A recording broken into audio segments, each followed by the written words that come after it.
Everyone will say that. Every single person will say that. All right, pull up the notes that I sent out this morning. I'm gonna move on to section 3 here. So, for the most part, the first 2 sections of this chapter have been making comparisons between early and high Middle Ages, and generally the comparisons have been pretty the comparisons to pretty positive for the high Middle Ages. We talked about an increase in population, increase of through agricultural output and stuff, an increase in trade. Cities, kind of more populations there. We see a new class of people, merchant class. Yesterday we were talking about how we see rising literacy, development of universities. Paper makes its way as it makes it a little bit cheaper to kind of produce manuscripts and such. However, towards the tail end of the High Middle Ages, starting in the 1340s, there's a kind of emergence of 3 events that are going to affect Europe. One I'll talk about at the end is the 100 Years' War, which is a series of wars. Really, technically, lasts 113 years, but 113 wars sounds stupid. Between England and France over who's the rightful kind of king of France. All right, and this engulfs other kind of countries and nations and feudal states in Europe. And then the papacy is going through a crisis as well. We have at one point the popes moved to France. Then at one point we have 2 popes, one in Rome, one in Avignon, France, and then at one point we have 3 popes, one that comes out of Pisa.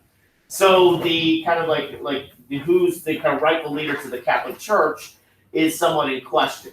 And then in 1347 we have a pandemic. All right, so we're kind of talking about a pandemic during a pandemic. It's kind of very meta.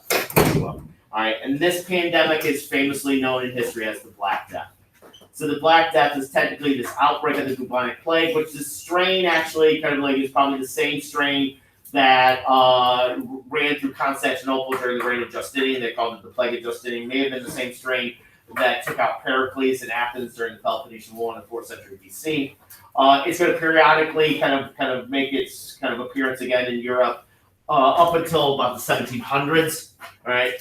Now, at the time, they didn't refer to it as a Black Death. This is referred to a little bit later. They would often refer to it as the Great Pestilence. All right. But it is going to have a kind of effect not just on lives. About 25 million people are going to be kind of killed off because of this. But it's also going to have an effect on economics, social structure, maybe kind of the beginning and the end of feudalism. So I'm going to play this video that's going to talk about some of the things that we'll talk about here. It's 7 minutes and 5 seconds long. Do not fall asleep. That's not enough time for run sleep.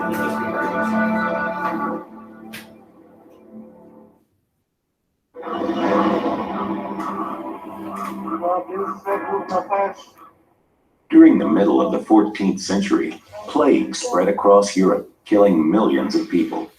It is estimated that more than 25 million died during the first outbreak, which lasted from about 1347 to 1353.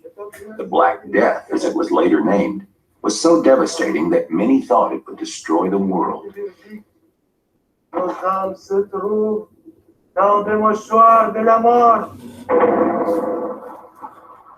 A major cause of the disaster was rats. Rats were everywhere in the Middle Ages, even in the homes of the rich and powerful. They were so common that most people paid them little attention. But rats carried a deadly bacteria in their blood, a bacteria that would kill 1 out of every 3 to 4 people in Europe. But how did the bacteria spread from rats to humans? The fleas suck blood from their hosts, and that's really how the plague was spread. The flea would go from the rats to the humans and back again. That reaction spread the plague even more rapidly as it deposited bacteria. These tiny creatures, pound for pound, must be one of those deadly animals on the planet. Fleas live on the bodies of animals like rats and feed on their blood. Adult fleas can jump up to 200 times their own length in search of fresh blood. When infected insects make the jump from rats to humans, they carry the plague with them. Once people are infected, they infect others very quickly. Plague had broken out before in East Asia and had gradually spread westward to Europe and North Africa, but had subsided after killing large numbers of people. However, one strain of the disease survived in Mongolia. In the 1200s, Mongol armies conquered city after city in Asia. As they moved across the land, they brought the plague with them from Mongolia to China, and then to the wealthy Black Sea trading city of Kaffa. The Mongols attacked Kaffa in 1347. They fought fiercely, but no matter how hard they tried, they couldn't capture the walled city. Finally, the Mongols thought of a plan. In a primitive form of biological warfare, the Mongols took the bodies of soldiers who had died from the plague and catapulted them over Kaffa's walls.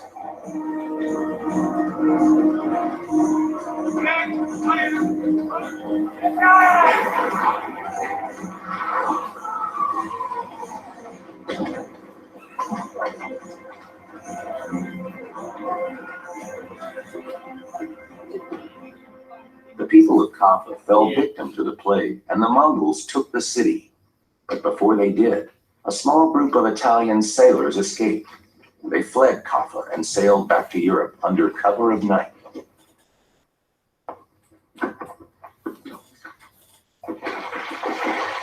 Some of the sailors were already infected from breathing Kaffa's contaminated air. The rats on the ship took care of the rest.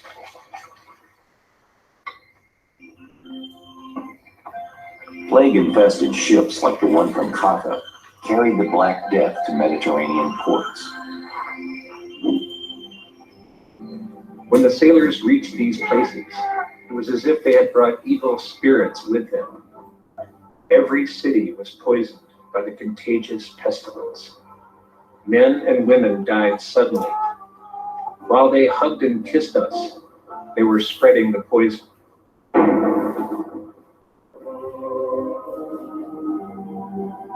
The Black Death struck with stunning speed. Within hours, victims developed large, swollen black spots on the skin of their armpits, necks, and thighs. Some gave off an intolerable stench. Others spit or vomited blood. Those who spit blood very rarely recovered.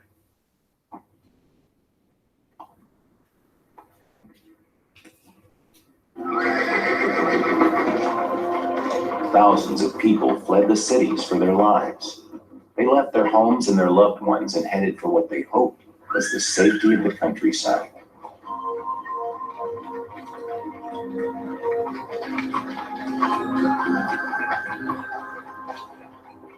Many people realized that the spread of the disease had something to do with the movement of people and trade between countries. But leaders who might have taken action had other problems. The church was in upheaval, divided by spiritual crisis and scandal. And England and France, two of Europe's kingdoms, were embroiled in the terrible conflict known as the 100 Years' War.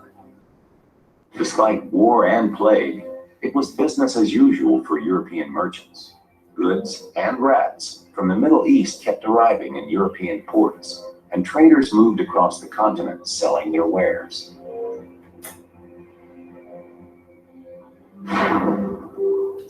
In late 1348, trade across the English Channel brought the Black Death to England. Soon the plague killed about a third of the people in London. Giant emergency burial sites, like this one at the Charterhouse Monastery, were created to handle the dead.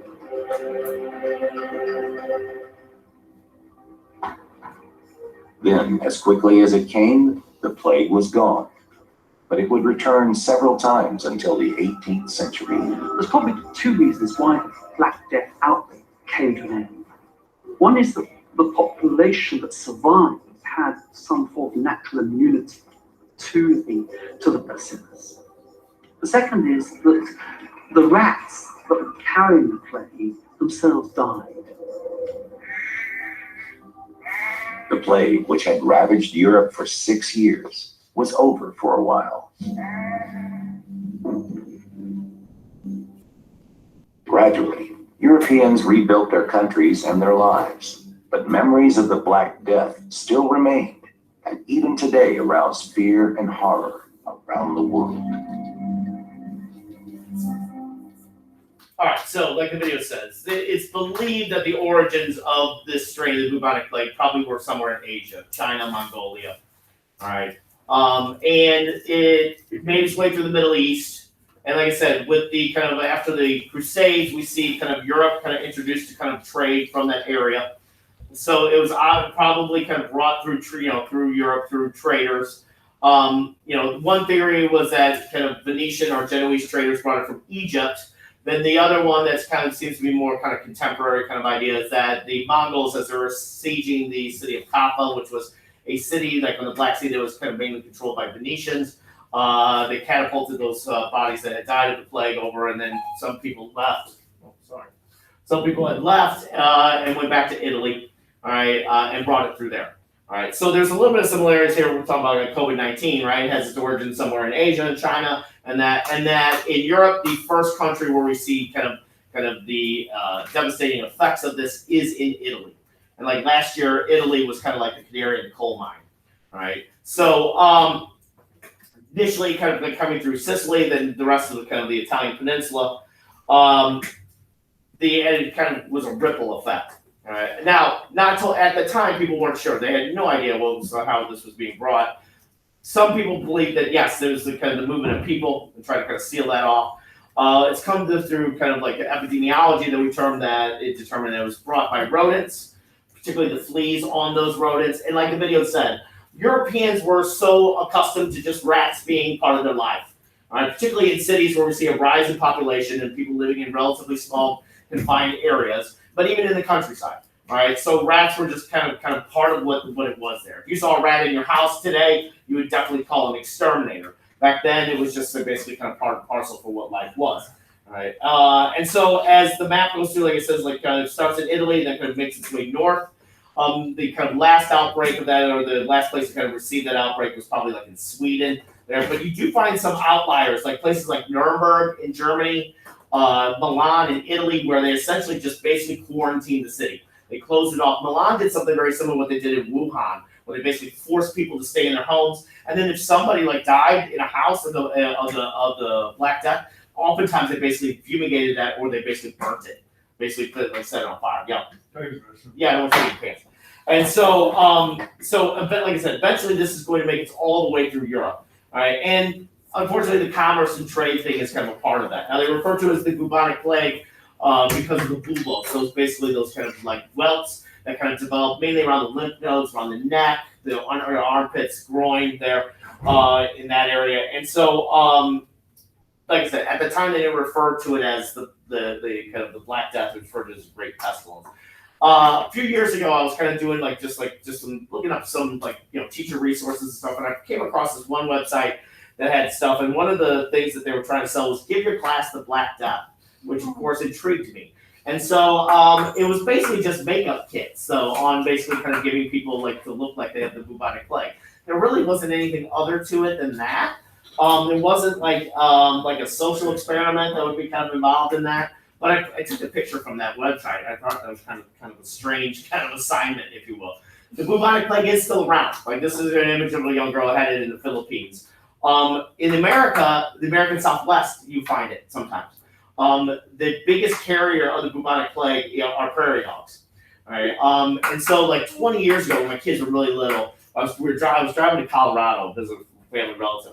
And if you're ever driven through Kansas, it can be kind of dull, So I kept on seeing these signs for this place, these billboards, like visit Prairie Dog Town, visit Prairie Dog Town. And so I got two little kids, and they're getting anxious in the car. And I was like, hell, let's go to Prairie Dog Town. It's the strangest roadside attraction. And basically, you go there, it's a big field with just prairie dogs popping their heads up out of holes and then jumping down. And then there's a sign before you go out into the field where you're amongst the prairie dogs that says, do not touch the prairie dogs. Prairie dogs carry these diseases. And it was a long list of diseases. Smack dab in the middle was a bubonic plague. So I go, oh, crap. I'm going to give my kids the Black Death. And so, but I paid for it. So we walked around a bit and just made sure my kids weren't getting anywhere near. The prairie dogs weren't going to get near you. They weren't going to. But every once in a while, you'll hear about a case that is transmitted from prairie dogs or type rodents to people. It's sparse. but it is still around, right? And so it's not completely eradicated. And like I said, this form of the bubonic plague is going to periodically appear, and it's going to appear in Europe like up until about the like 1700s. Prairie dogs are so cute though. They are cute, they're adorable, plus especially when they pop their heads up and then they go back down. You know, but they're a little low on the list. Yeah, they're really kind of full of diseases though.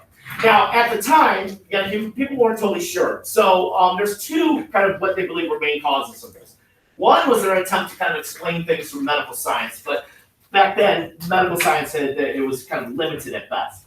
So there's this idea that your body has these humor, fluids, and an imbalance of any of those will basically kind of make you susceptible to diseases, right? So that includes like saliva, sweat, urine, blood, and stuff like that. So you would have people like in that video there to show that guy was supposed to be a pope, and he's like kind of waving like it looks like a bush like right there. He was sitting in between two like open fires, right? So he's kind of sweating that out, almost like kind of like a sauna type thing.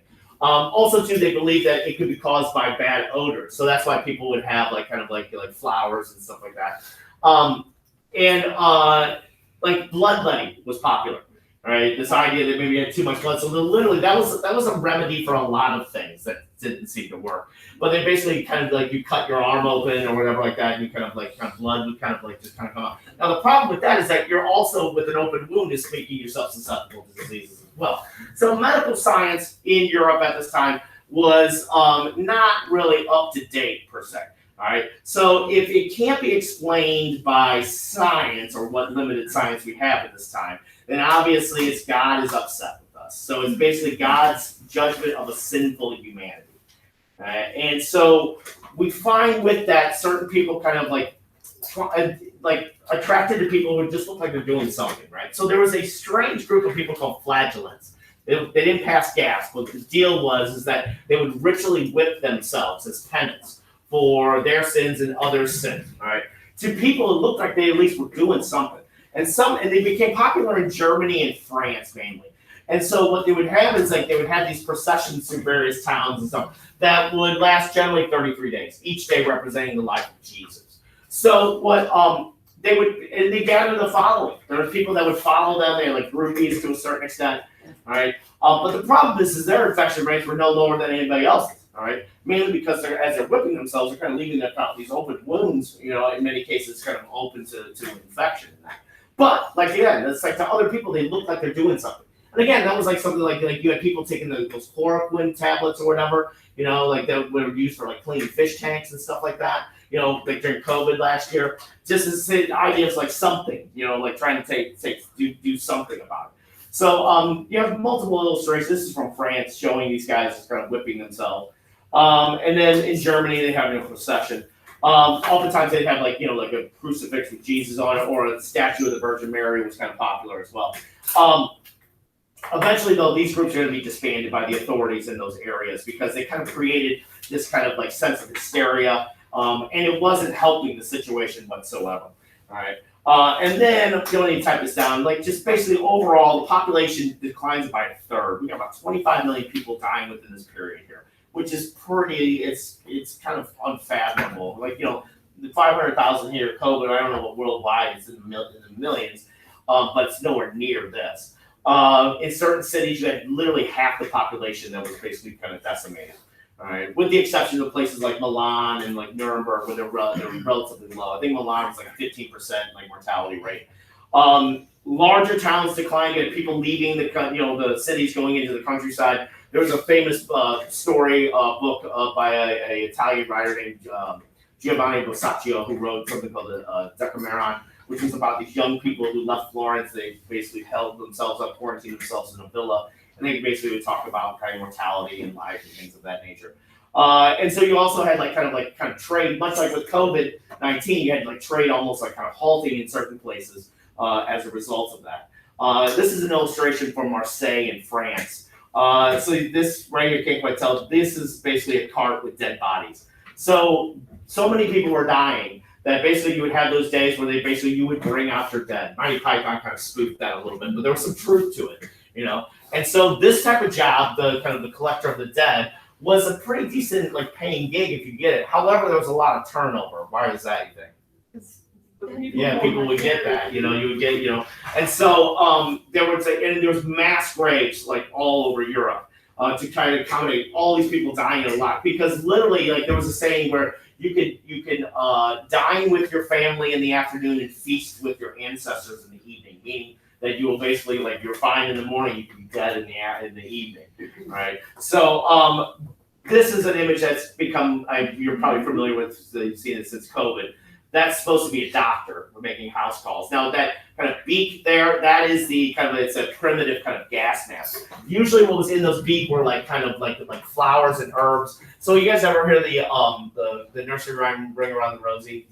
Yeah. So apparently there's a legend, although some people dispute it, that it came out of a later kind of bubonic plague incident, where like Ring Around the Rosie represent the bulbos, pocket full of posies. Posies represent the flowers and that people would kind of put to their nose to kind of mask the smell and stuff like that. And ashes would all fall down to death there. But there's some people that kind of question that. But you would see these kind of like these images of these doctors, these medieval doctors kind of making house calls. Unfortunately, their infection rates were sizable as well. In 2009, I believe, Venice, they were building either a sewer system or there was like a rail line. They uncovered a mass grave that dates back to the 1340s. The numbers are in the thousands of how many people they believe in there, but they just basically had buried all these people like in this mass grave. What they found in this few of these skulls were bricks in the mouths. And they believe that just like how people are afraid of zombies now, there used to be the whole zombie kind of thing, that some people thought that these people would come back to life. If they didn't have a brick put into their mouth. But it's if they did come back, then that would be harder for them to, I guess, to attack people. Some people said there was this concept of vampires or whatever, right? But again, when you don't know what's going on and you're not given proper information, you're going to kind of lean on superstitions and such like that. Also, too, like any time where we see kind of like a kind of economic downturn or a kind of a period in history where we see some negativity, Jewish communities tend to be scapegoated, right? And so what we had was a number of and there was a number of Jews who were kind of coerced in claiming that they poisoned the wells or poisoned the air and the water and stuff like that. Many of them did that under torture. So there was a number of Jewish communities in Europe, particularly in Germany, that were attacked, and some were burned alive. There was a number, and they are easy to kind of identify because remember they're living in this particular kind of setting within the town. And generally, the kind of infectious rates for Jewish communities were much lower than what was going on with the Christian kind of communities, but that's mainly because of dietary rules. The whole kosher rules, where things we take for granted, like basically cleaning utensils, played a factor in kind of the less kind of mitigation of the disease and stuff. So much like today, where we have anti Asian sentiment, where we have the number of people who are being attacked for being for COVID and stuff like that. You'll find people when this stuff like this, when you literally have people dying all around you, you're going to want to find a scapegoat. All right, that's just kind of unfortunately that's kind of our negative kind of aspect of our human nature. So there's multiple kind of accounts of this. This is from a book in Germany which shows Jews being burned alive. This is probably the most famous one. Which is kind of interesting because this guy right here just seems to be all annoyed by the whole situation. All right, as the flames kind of go up around him. But again, anytime Europe would have any type of economic downturn or something bad would happen, Jews were a convenient scapegoat. So like I said, the Holocaust is essentially a crescendo of 1,000 years of anti-Semitism. All right. Also, too, art tends to reflect what's going on in society, and during the kind of the Black Death and thereafter wasn't anything different.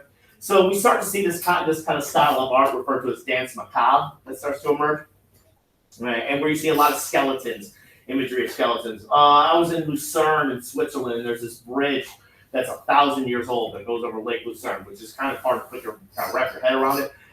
In the rafters, they have these paintings. They're kind of like a triangle shape, which shows a wedding, and then it shows skeletons there. Or it shows there's one scene where a woman's holding a baby, and the skeleton's pulling the baby from her. This was kind of related to the Black Death, where you see this type of art where this concept of skeletons thrown in there just means that death it's just around us. All right, death is always there. So if you have that kind of living in your life, you have that heaviness there. Your art is usually going to reflect that. All right, and so this is where we first see the kind of what we kind of personify as death. emerge in kind of artistic representation of the Grim Reaper. Now, the image we have of the Grim Reaper with kind of the black cloak, I believe that occurs during the early part of the 20th century around World War I. Usually, the Grim Reaper was usually portrayed as kind of like skeletal type figure. Like this is like one of the earliest interpretation of the Grim Reaper. Now, it's a little kind of disturbing here. He's kind of basically choking this person out. But what is significance of the Grim Reaper with his hands around the guy's neck? That's his neck. The bulbos, yeah. That's where the bulbos usually would kind of like appear. Yeah, that's that guy's neck. It's kind of in a weird kind of shape there. Right. This is an image of the Grim Reaper as a skeleton riding a sow pig, right? Kind of into a town to basically bring the pestilence with them. And then you have this whole idea of dancing on one's grave, the whole dance macabre kind of thing. It's going to influence art even much later because, like I said, the plague is going to kind of reemerge periodically here. So during the Renaissance, we'll talk about a painter by the name of Peter Bruegel, who was from like essentially Belgium, Flanders, in that area. So probably the best painting that shows that kind of darkness here is this painting that was painted, I think it was close to maybe like 100, maybe almost 200 years after the Black Death. It's called The Triumph of Death, and there's a lot going on here. Like initially, like the colors are particularly very dark, right? But like you'll see things like kind of towards the left-hand side of there, there's like skeletons riding almost a skeletal horse with kind of skulls in the cart. There's skeletons as monks kind of pulling a person in a wheeled coffin. There's a banquet that skeletons are disrupting, like that one skeleton particularly right here gets a little handsy with an army of skeletons. And in the background, there's stuff that I hadn't noticed for whatever reason. I would always look kind of like towards the gallows there. It took me a while to even recognize that this was a person having their, even with the red pants, so that they're being dragged down by a skeleton. There's one person in here and stuff. So it's pretty heavy. And this is some while after the Black Death. This is such a heavy painting that the band Black Sabbath, I don't know if you ever heard of Black Sabbath, they're like basically the founders of heavy metal. They use this as one of their greatest hits album covers. That's pretty heavy in that sense. All right, so art is going to reflect this. All right, and when we talk about the Renaissance, a lot of times the Renaissance is like, when we have the celebration of the individual, we have people basically enjoying worldly things. That's as a result of the Black Death. That's also the result of people basically you know what, life is fleeting, life is short. Let's basically enjoy the finer things to a certain extent. All right. Also, this is going to have an economic and social effect on Europe. With about 25 million people dying, it's bound to. So what we do find is that there are people who do benefit from this, strangely enough.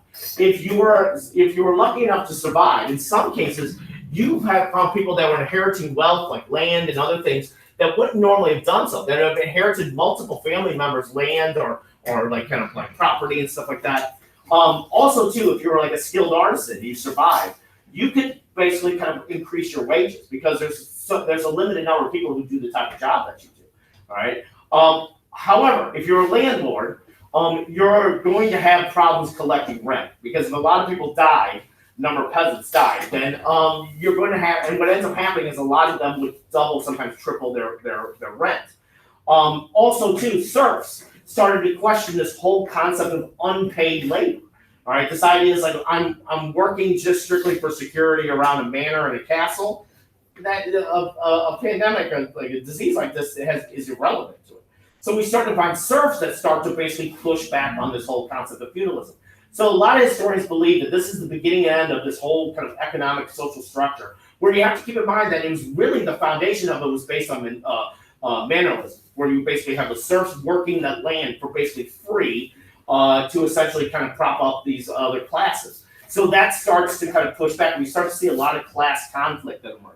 Prime example of that occurs about 40 years after almost 40 years after the Black Death in England, which is the famous peasant revolt of 1381, often referred to as the Wat Tyler Revolt as well. This was an attempt by landlords, English landlords, during the middle of the 100 Years' War to collect rent, sometimes tripling the rent. Wat Tyler was one of the leaders of the revolt. Matter of fact, they actually sieged the Tower of London with their goal of basically taking Richard II, who was the King of England, who was a teenager at the time. They were able to be pushed back, but this does kind of highlight the fact that The system of feudalism is basically cracking as a result of all these people dying. All right, so on Tuesday, I'll talk about one of the other incidents that the church, which really should be kind of providing some type of leadership, is in complete chaos and essentially in leadership, and it's called the Great Schism. Did you get this, Madison? I'm good. Okay, all right. Have a good weekend.